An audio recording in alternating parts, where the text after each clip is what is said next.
सेड़ाए भैया। बेटी के कु बोली बोली ना बोली हाँ जी अपन पापा।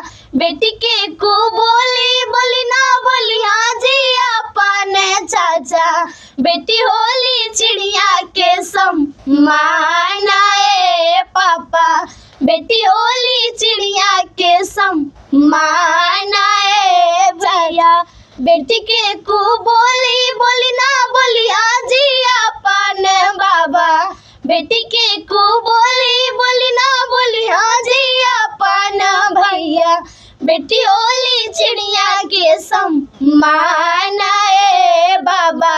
बेटी होली चिड़िया के समान आए भैया। पढ़ते से नुरवा बेटी होई तन पराया जी। पढ़ते से नुरवा बेटी होई तन पराया जी। मम्मी पापा रह जाई तन अकेला ए लाला। चाचा चाची रह जाई तन अकेला ए लाला। पढ़ते से नुरवा बेटी होई तन पराया जी। पढ़ते से नुरवा बेटी होई तन पराया जी। भैया भाभी रह जाई तन अकेला ए लाला। भैया भाभी रह जाई तन अकेला ए लाला।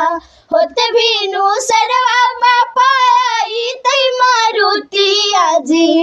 होते भीनु सरवा चाचा आई तई मारुतिया जी। चल जाइबै ससुरा के देसा ए पापा। चल जाइबै ससुरा के देसा ए चाचा। होते भीनु सरवा बाबा आई तई मारुतिया जी। होते भीनु सरवा भैया आई तई मारुतिया जी। चल जाइबै ससुरा के देसा ए बाबा। चल जाइबै ससुरा के देसा ए भैया। जड़ी से निमिया मत काटई हाँ जी अपन पापा। जड़ी से निमिया मत काटई हाँ जी अपन चाचा। निमिया है चिड़िया के बसेड़ा ए पापा।